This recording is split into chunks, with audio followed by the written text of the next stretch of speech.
Good evening and welcome to the sports show with your host, Hanif, just for today, because unfortunately Wajid is ill, so I am on my lonesome. Well, not really. We've got a young man, a hot prospect from Manchester, or Failsworth, I should say. He's 5-0, one of the hottest prospects in British boxing. I give you Jake James. Jake, how you doing? Doing well, mate. Thanks for having me on the show. Oh, you're welcome, pal. You're welcome. Right, Jake. So, let's talk boxing. Let's talk about your childhood. Let's go right back. Talk to me about your childhood. What were you like as a kid? Were you a fighter at heart as a child, or did you have a quiet upbringing? I had a quiet upbringing, but I was a fighter. I actually started boxing because I had a fight in school with some kid in school anyway, and I got beat up. So Mum took me down to the boxing gym, learnt boxing, and overturned that decision a couple of years later. So your mum had a massive impact on your career path as a result of that decision when you were a kid. Yeah. Thank her for it, because I was hyperactive and wouldn't get myself into trouble, but just messing around and stuff like that. So she sort of thought about channeling my energy into boxing, and just loved it ever since. Oh, fantastic. So what age were you when you first entered the boxing gym? First walked in the gym at 8, Northside boxing gym in Clayton. Northside boxing gym in Clayton. Is it still there? Yeah, it's still there. I trained with my coach in there the other day. Just went down there to see the lads to spar, and we done some pads and stuff.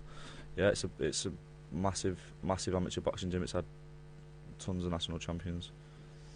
And what positive impact does that boxing gym have on the local community? Has a massive impact on the kids that would otherwise just be standing on the street corners messing around. Teaches the local lads discipline, self-respect, and mainly how to defend themselves. Right, brilliant. Let's talk about your amateur career. How many amateur fights have you had? I had around 75 to 80 amateur fights. Lost about 10, I think. When you're preparing for an amateur fight, I'm assuming you have to make weight. What's it like when you're, a child or a teenager going through that phase of thinking about your weight and what you eat, and because you're having to be disciplined at a very young age? It's tough, and there's a lot of misconceptions with it. There's not a lot of widely spread nutritional knowledge. People sort of advise you wrongly when you're young as well, because it stunts your growth. If you hold to a weight that when your body's trying to grow, it actually stunts your growth. And as a fighter, when I was younger, I just used to cut plenty of water weight, and with the same day when I was weighing in, like 2 or 3 hours before the fight, it was affecting my performance. But I didn't know that it was actually the water weight until I got better nutritional knowledge. Oh, that's pretty cool. Yeah, now that you think about it, there isn't much out there for young people, and it probably does have an impact on them. I know a young man, because I work in a school, who's a boxer, and he tells me stories of he goes to sleep with a hat on to sweat it out overnight and to make weight. I'm like, you serious? Yeah. Is that something that you would do, or? Yeah, I remember doing it when I was an amateur in the ABAs, and I was wearing sweatsuits to bed, and I remember fainting once. I fainted in my room, and I was talking to my mum. She was downstairs, but we were shouting through to each other. I fainted in my room, and she went upstairs and stuff because I was dehydrated. But you shouldn't dehydrate yourself for that long period of time. If you're gonna lose water weight, you have to do it on the day, right before the weigh-in, and then bang it all back on, so you spend as little time as possible dehydrated. It's absolutely crazy. Right then, so if anybody wants to get in contact with us, it's 01484 817705. That's the hotline. And if you want to send any messages to the lovely Jake, 07444 202 155. We're on Facebook Live as well. So now that a lot of kids are getting involved in fighting and they're cutting weight, were you educated on what you should eat, or were you figuring it out on your own, looking online, thinking, right, I need to eat this, need to eat that? So did anyone educate you as you went along? My boxing coach, who just had basic nutritional knowledge, just advised me sort of roughly what to eat, but never the times that I should be eating and how much, portion size, etc. That didn't tell me that carbs hold water. So when I was trying to cut water, if I would have cut the carbs, it would have been a lot easier. So if I would have knew then what I know now, I would have been a lot more successful and made weight a lot better. But so there does need to be a better nutritional advice given to young boxers, because it's massive. Because the education's not there, is it really? No, well, I had to go to university to discover what I should and shouldn't be doing. So it's not like you can't just research online. It takes time. So I understand why it's not there, but it definitely should be there.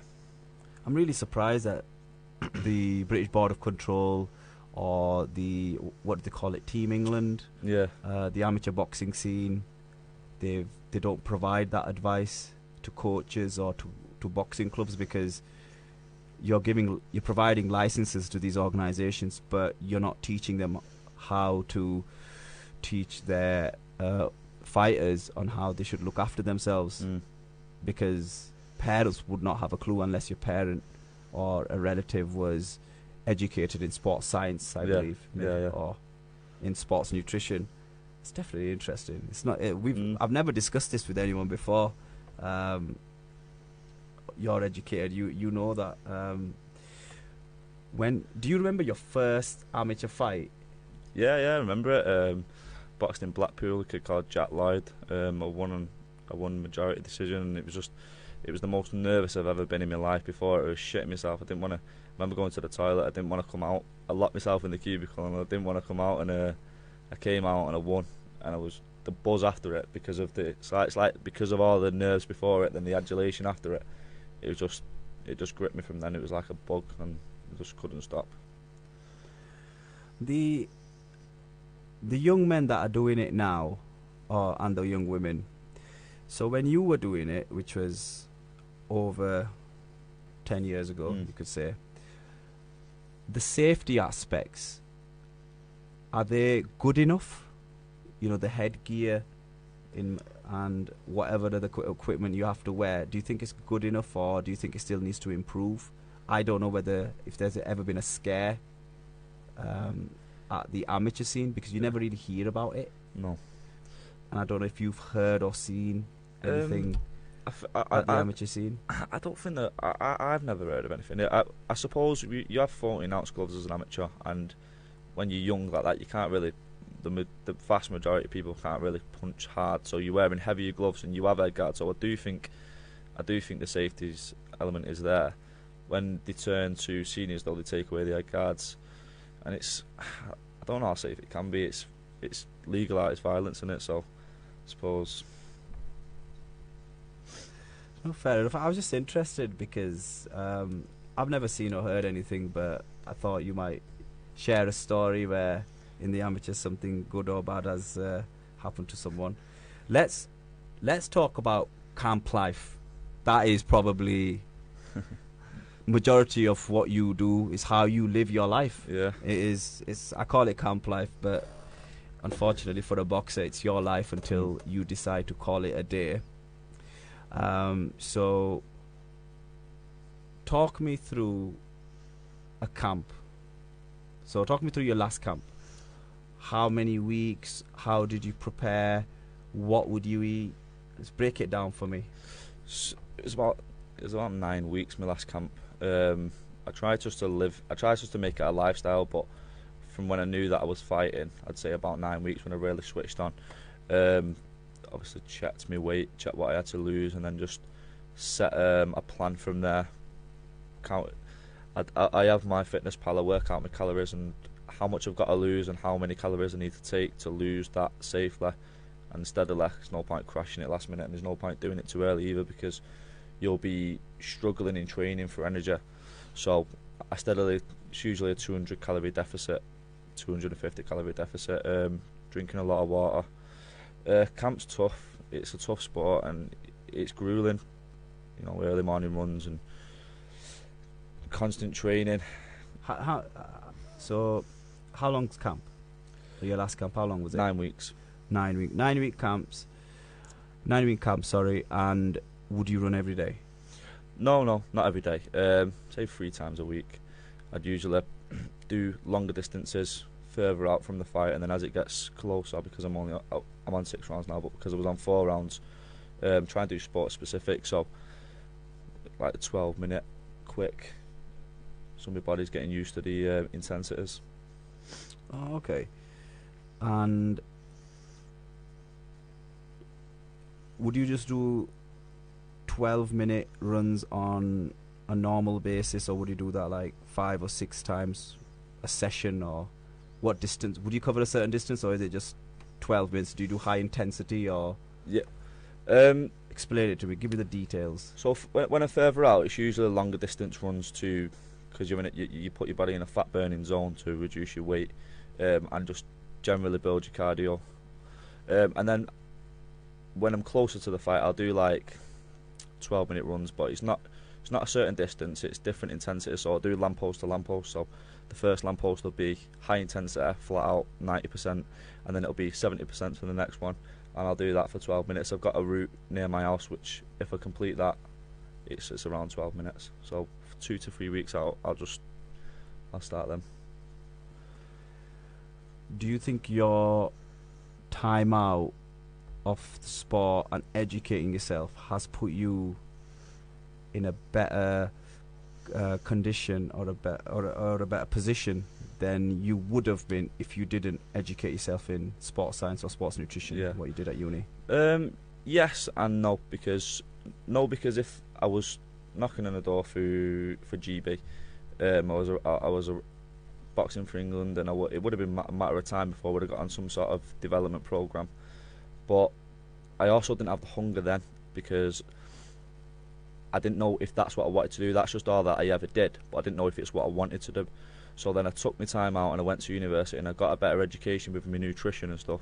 And now I left university, graduated. I could have got a safe job which paid well, but I thought, this is my passion and this is all I want to do. So now when I'm training, I'm a lot hungrier, and with the better nutritional advice, I think it stands me in better stead. And I think that ultimately, in the end, I will get further and I will get closer to where I want to be.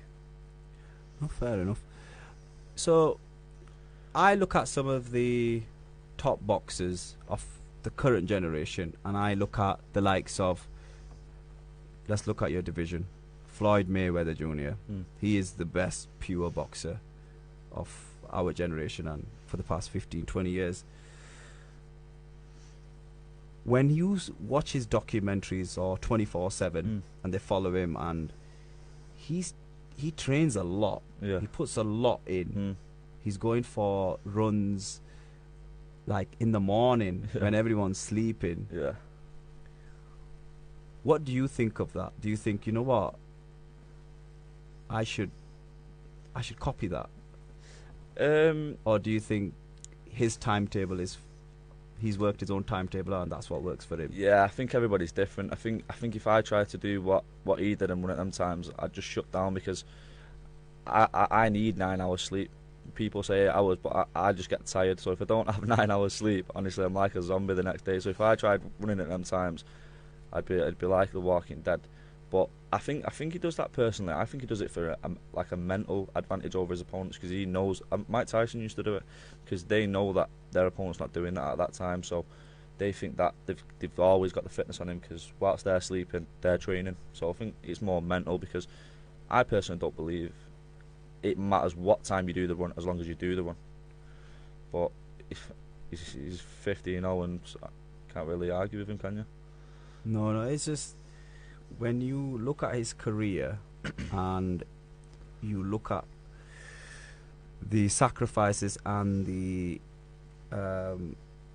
inspiration he provides others, I just think you have to look at that and think that, you know what, I need to do that. He's always talking about, one thing I give Floyd a lot of respect for, he spends a lot of time in the gym, or he has done. Yeah. And his walk around weight is pretty decent as well. What's your walk around weight? It's nowhere near what Floyd Mayweather's, but it should be closer than what it is. But I bet. Do you let go? Yeah, but I bet 90% of the boxers that you do, and we shouldn't. But it is difficult, because when you're so restricted in camp, when you're out of camp to not indulge slightly. I say I'm not boxing now for 4 months, so it is difficult not to eat the foods that you probably shouldn't. But Floyd Mayweather's testament to staying around the weight. I'm sure he stays, never goes more than £2 over. I think I've heard when he boxed Conor McGregor, I think he weighed like £3 under. So it definitely, personally, that is a massive improvement that I could make and that I will make. Staying at the weight and just staying ready, especially when I'm boxing for titles, because if you're around your weight and you stay at your weight and an opportunity comes up and you're fit, you can take it. But whilst I'm still boxing and not fighting for titles, I suppose I can get away with it slightly. You are a smart young man. I can see why a lot of companies would have been interested in you. What don't you like about training? Is it the food? Is it the grind?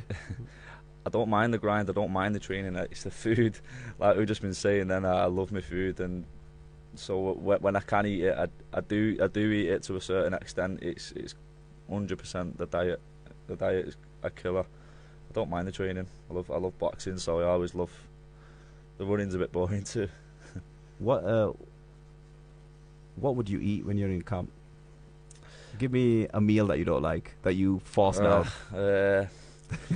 Just chicken and veg. Say if I went home tonight and had chicken and veg, I'd enjoy it. But you know when it's just constant. The same. Yeah, it just gets so bland, and you just eat it for eating its sake because you have to. But are you allowed any ketchup or any chili sauce, or do you just have it plain? It depends what my weight's like. If I've got a lot to lose, it's unnecessary sugars that I don't need. So no. But if my weight's in check and I don't indulge too much pre-camp, then you can use a bit of sauces. I completely understand that. Yeah, I'm kind of glad I'm not in your shoes, to be fair, Jake. Do you find cutting weight easy, or do you find it difficult? I find it quite easy because I've got a better nutritional knowledge, and it's a science. It really is a science, and if you know what you're doing, then it's easy. It's just not easy actually doing it. What you know when you're what am I looking for? Are you drug tested at all in terms of like world class athletes or world champions would be drug tested? When you go for a fight, are you drug tested, or do you just have like a basic medical and you're cleared to fight? Yeah, you have your basic medical. I'm sure that professional boxers can be drug tested around the clock, but I haven't been. I've been drug tested when I've had my medical, and I think once after one of my fights, but probably not as much as what you should be. Do you think there are fighters in the game right now who are cheating? Yeah, 100%. Why don't we have a specific body in place that drug tests fighters coming through, at the beginning of their journey? Is it the money, is it the cost, or are the British Border Control not willing to invest? I think it has to be the money and the cost, because it is a big problem. I know it's a much bigger scale, but if you look at Canelo, like he's got to where he's got to, and he's a great fighter, but then he's been caught cheating. He gets a 6-month ban and still earns millions. So it's not really a deterrent. But so if you're a young fighter looking at that, it's like, why not? Do you know what I mean? I wouldn't, because it's morally and ethically wrong. But like, I'm sure a lot of fighters do. How far does it go until you are tested properly for drugs? Are we talking central area? Are we talking English? Are we talking British? Or do you think you can get away with putting whatever you want in your body until you get a European or maybe even a world title? I'm not sure, because I've not been there yet. I think it's British though. I think it's around the sort of British title level that you start getting random drug tests. It's too far away, because like your body actually adapts. So say if a fighter's doing it from the first fight to their British title fight, the body will adapt to whatever steroids or whatever they've taken, and even if they stop, the body still stays the same. So it's not fair. No. Have you ever seen anyone or faced anyone and thought you're juiced up? It's hard to say. I've never seen anybody take it, because I've boxed people with stupid strength and thought, I don't know if you can say you think they're juiced up. You just think they're strong, but it's probable. It's just worrying that you could earn good money, probably, and you could be 15-0, and then you go clean, and then we'll see how good you are. But you've beaten a lot of guys, and you could be one of those guys, couldn't you? Yeah. Who suffered defeat to someone who's cheated. It's baffling. I always wanted to ask that, and it just came up in my mind when I was talking to you, because I thought, I want to ask Jake. I'm looking at. I saw your hands earlier. You've suffered injuries or bruising, heavy bruising. Do you want to talk to me about it? Yeah. It's probably from when I was a kid. I never used to wrap my hands at all for the first couple of years, and then I used to just put a standard wrap on it, and it weren't enough. And I've had trouble with my hands since then. I suffered a hairline fracture in my last fight, just for whatever reason, probably because hands aren't built for punching. But it's it's just part and parcel of the game, I think. So is that the reason why you're not fighting for 4 months? Yeah. Okay. That's disappointing, especially for someone who's following your career. I thought you'd get in next month. Talk to me about the process of becoming a pro fighter. So when you decided to come back, and you thought, you know what, I'm going to dedicate the next 10 or 15 years to this. Yeah. Talk to me about that process when you talk to your family members or your partner and said, you know what, I'm born to be a fighter. I have to box for the rest. I want to box for the next 10 or 15 years of my life. Talk to me about that. What was it like? So for me, I graduated and I was living with my mum at the time, and my mum likes the boxing, but she would I think she'd much prefer me to become a teacher or something with my degree. So I just said, look, Mum, this is what I want to do, and this is what I'm going to do. And she just said that she'd support me, regardless. Support me financially, just give me whatever I need to get by whilst I train, because when I first came back, I had 10 amateur fights just to get back into the swing of things, and then I turned pro, so you don't get paid as an amateur. So just literally just getting by and just getting back into boxing and catching back up to speed. And then when I turned pro, didn't fight for a while, and then when you fight, I was only on a ticket deal, so you earn not enough for what you go through. But it's what you've got to go through if you want to get to where you want to be. Josh Warrington, for instance, came up through the small house shows on ticket deals, 15-0. He was never stopped anyone, so he didn't really look like he was going anywhere. And look at him now. So you just got to keep plugging away. No, definitely. You talked about your mum. Why don't you mention your mum? But give it a shout out. What's your mum's name? Beverly. Beverly what? Beverly James? Yeah, so just Beverly James. Beverly James. God bless you, Beverly. God bless you. It's people like you that allow us fans to watch, and to watch young men like your son grow, and who provide us with great entertainment, and who sacrifice a lot, to make something of themselves. So God bless you.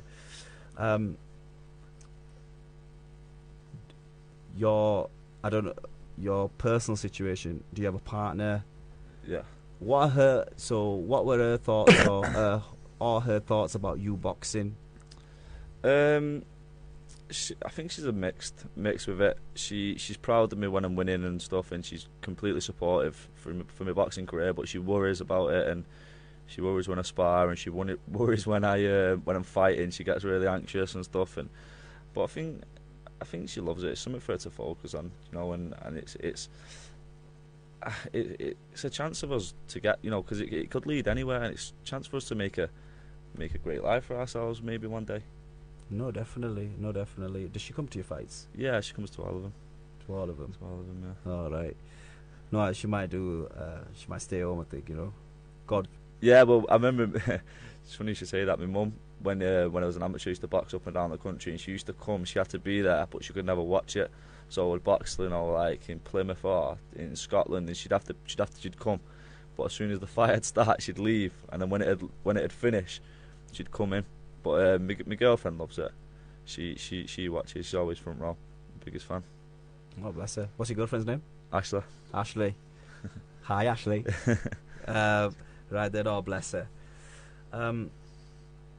So, what do you find difficult about approaching a fight? Do you find it difficult thinking? Do you find it difficult in terms of cutting weight, selling tickets, sparring? Is there anything that you think, oh, I don't really want to do that, or it really annoys Selling me? tickets above any of that. The training's not easy, but it's easy in comparison.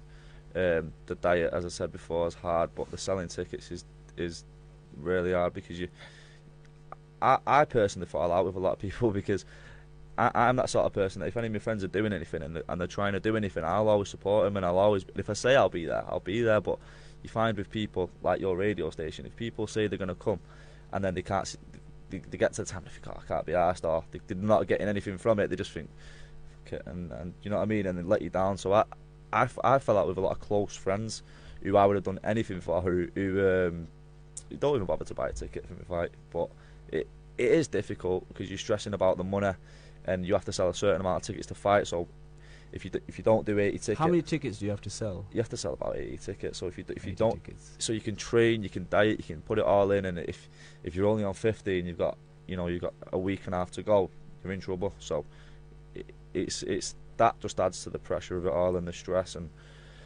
it's hard work. But my fan base has grew. So I did like 60 for my first fight. I mean, I think he earned like 100 or 150 quid here, and next to nothing. They wanted to pull me off the show, but they let me go because it was my debut, and then it was a little bit more, and I'd done 100 and something from the last fight, so it's growing. Do you think people don't attend these fights because of not the entertainment, but it's the price? Yeah, it's not cheap, is it? No, 100%. I do understand, like, because obviously your close friends are going to come, but then like the people who you only see every now and then, like you need them to come because you're not going to have 80 close friends. So yeah. So like, say for instance, it's like sometimes it's like £40, and my dad says like, you can go and watch Joshua, but like you'll be far away, but you know what I mean. I'm trying to sell you a £40 ticket for Oldham Leisure Centre against the 4-rounder against the journeyman. It's not easy, but I don't know. It is difficult. No, definitely. It just baffles me when boxers have to go through that procedure where they have to sell the fight, and this is where I think the British Board of Control don't do enough for fighters that are coming through, because there's no leeway. You have to sell a certain amount of tickets for these independent promoters. You don't have one guy who you think's gonna support you. Like, you don't have Eddie Hearn on your side at this moment in time, or Frank Warren, or I don't know who else is massive. And it's kind of sad, really, because there's probably a lot of talented boxers that have not made it, or that are not willing to come through because they have to go through that as well. And then if you don't have sponsors or enough of them, then that has a real impact on your life, and it could affect your mental health as well. Yeah, because 100%. Physically you're putting everything in, but mentally you're not getting anything back. Yeah, which it does. I do feel for you guys. I really do. So 5 fights under your belt, all 4-rounders. Yeah. So when are we going up to 6? It was supposed to be my 5th fight, but I think he only wanted a 4-rounder. So my next one is 100% a 6-rounder. When you say he only wanted a 4-rounder, why does he dictate how many rounds you fight with him? I'm not sure. It could be. It's not. Doesn't necessarily mean they're scared. Yeah, I don't know. I don't know why he would only want a 4-rounder, because you get paid more for a 6. But he might have looked and thought, he's got more chance of stopping me in a 6-rounder, and then if he gets stopped, he doesn't box for a month. So maybe he's thought, I'll box a 4-rounder, get through it. But I don't know. Did he make weight? Yeah, we both made weight, 10-7. I don't really know what to say to that. That's It's strange. Shocking. They have that much power. Yeah, because they know you've sold all the tickets and you can't leave, so they dictate basically. That's really surprising. That's the first time ever I've been told by someone. I thought the promoter would have dictated those terms, or possibly the guy that sold the tickets, which is you, and you need to get the rounds in. It's usually your manager sorts out your opponent and sorts out the how many rounds, the price, etc. But he's put 6 rounds to him, and he's only ended up being a 4-rounder for whatever reason. So this year, you're out for 4 months, so you're probably out till September, October time. Yeah. How many fights do you think you're getting in this year? Another couple? We've got 3 penciled in. You got 3 penciled in. Yeah, so stand me in good stead. If I'm 8-0 entering next year, should be able to pick up a central area or something like that. No, definitely. And if anybody knows Frank Warren or Eddie Hearn, I am sure Jake would love to have a conversation and sign up with one of them. 100%. What are your thoughts on facing journeymen? I'm not a fan of it personally, because this is quite a few reasons. It's difficult to look good against somebody who doesn't come to win.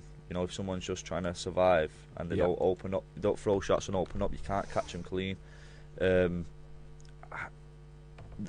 is a little bit of point to it, because I've learned a few things in my first couple of fights just about the whole process of a professional fight.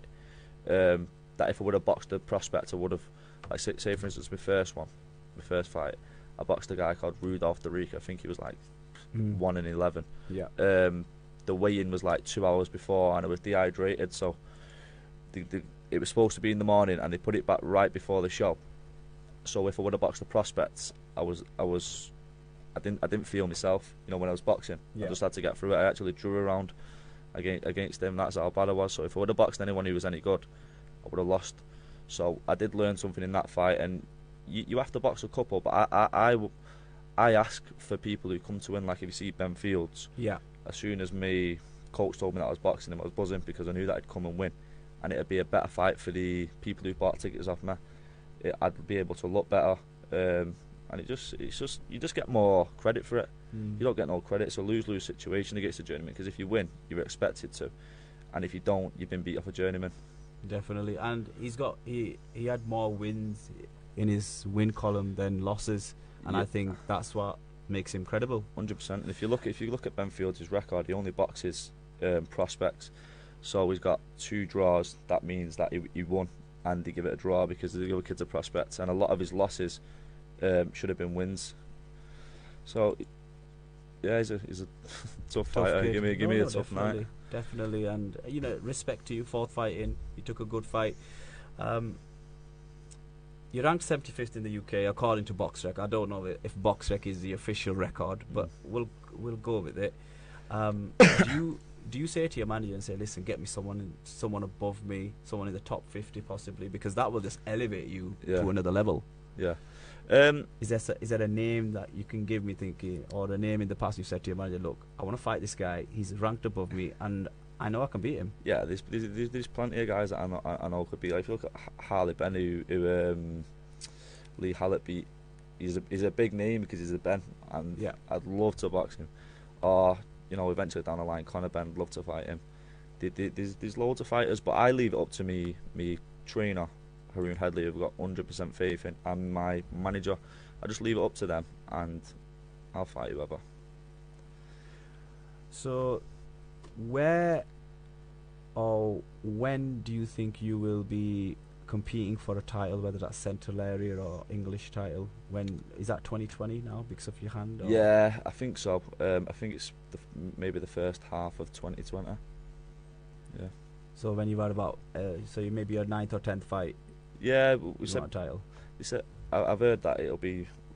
We're aiming for my 9th fight. It'll be 9-0, pick up a Central Area, then I'll be ready to kick on to English title and then eventually British title. Yeah, I'm hoping Frank Warren Radian will pick you up by then. I think that's when they'll see that you're a man that means business. I hope so, mate. Life would be a lot easier. No, definitely. It'd be good to see you in an arena, and that's how AJ started. Have you ever been involved in any verbal spats at the moment on social media with any fighters? No, I'm not really one for it. When it comes, I'll welcome it. I'm not. You know what I mean? I'm not really scared, but it's not really for me. That I've never really understood it, because at the end of the day, you're gonna have a fight. You know what I mean? So what's the point? You know what I mean? No one's scared of anyone. You know what I mean? You're gonna end up having a fight, but I understand that people do it to get in each other's heads. But I'm not really one for that. But when you look at the likes of Conor McGregor and other major superstars, do you think you'll save it until you get to a higher level just to increase your portfolio? Yeah, I think you have to. Like, I'm not one to do something like that, but a closed mouth never gets fed, and that's amplified in the sport of boxing. So if you just sit there and nod your head and say, yeah, I'm gonna, you know what I mean? You won't. No, people don't want to see that. People want to see verbals and these talking points. So I am going to put myself out there more when I'm not boxing journeyman and I'm boxing someone who comes to win. But for now, I'll just be happy little Jake. Who are you sparring with in the gym? Are there any good prospects or any good fighters that we need to watch out for? Yeah, I've been sparring a lot. From my last fight, I've done 30 odd rounds with Atif Shafiq from Sheffield, who was from the Ingle gym. Unique Shafiq, is that what he calls himself? Great fighter. I'm chasing him. Yeah, he's a great fighter, Atif. Learn a lot from him. Yeah. Is he a welterweight or? He's a lightweight. I'm going to be a light welterweight, so it's we're just around about the same weight. But he's 22-2, so he's further ahead than me. So he'll bring me up to. I'm picking things up off him, so he's going to bring my level up. Pick things up off him all the time. Just watching him, top fighter. How does your management or your manager find it difficult to get you fights at all? I don't think so, because I have the mentality that I'm not bothered to box a lot of prospects. So say for instance Ben Fields, my manager told me that he offered Ben Fields to 3 fighters that he's got who was all like 10-0, 9-0, and they was all turning him down because he's got a winning record. But because I was just like, right, fine, I'll box him. So I don't think he struggles, because if I'm not bothered to a box. So at the minute, I've only knocked one out, so people aren't scared of getting knocked out, sort of thing. So I don't think he struggles now. Okay.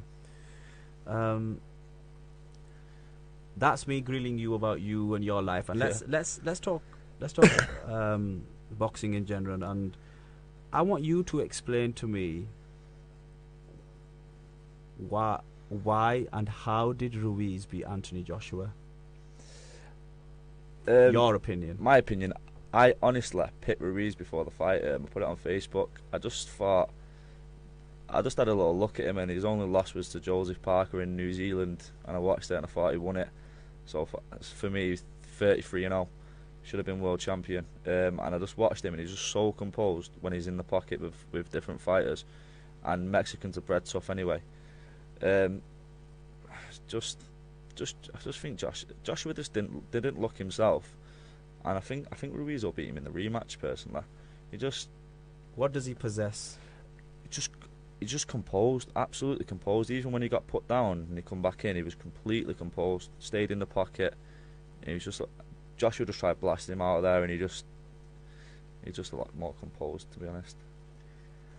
Have we seen a heavyweight at the moment who can throw quick combinations apart from Ruiz? Because in my opinion, you don't see many big guys throwing combos. No one's lining up 3 or 4 punches, and everybody knows Josh always. The left hook is always there for Josh, and that's what Dillian White caught him with. What are your thoughts on heavyweights not throwing enough? Because they usually throw 1-2s, but then you get the special ones like Ali and Co. Yeah. who care more about speed and throwing more. What are your thoughts on that? Yeah, I think it's a shame that we don't see more of it. Nathan Gorman, I would say, throws with the same sort of speed. I think he'll beat Dubois, and I think he'll be a massive force to be reckoned with. I just think these heavyweights these days are just giants, like the Joshuas and the Wilders and the Klitschko's, and they're all about power, and there's not. You're right. There's not much speed about, and that's probably why Ruiz had so much success. Do you think AJ gassed out because he was having to move a lot? Because he was on the back foot a lot, and we've never seen AJ move that much. And I was like, what's going on here? He's forcing him on the back foot, and I was just like, he's going to gas out because he's so big, isn't he? Yeah. Of course. Well, we've seen it against Dillian White. It was strange. He just sort of tried knocking him out and then seemed to gas out, probably lactic acid. But against Ruiz was forcing the pressure. He was dictating the pace, and he was walking AJ down because he knew that he could fight him in the pocket. He wasn't scared of closing the distance. So Joshua was being made to work when he didn't want to work. That's why he gassed out, and Ruiz just out-fought him. What changes does AJ need to make to beat Ruiz? I think it's a tall order. I definitely don't think he should box him straight away, because I think it'll just be the same result. Even if it's in the UK? Yeah, boxing ring's a boxing ring. Ruiz is not one of them fighters who will be intimidated by being in the UK. So it doesn't matter, in my opinion. I think he's just got to keep it long. If he lets Ruiz get inside, he'll just get out-fought again. I think he's got to box the tactics, not try and knock him out like he did against Parker. He didn't really try and take him out. He just boxed him, thinking that is the only way that he'll beat him, in my opinion. Keep him at range. Right. Kyle Scully, who's a pro boxer, says Ruiz's junior amateur record, 135 fights, 5 losses.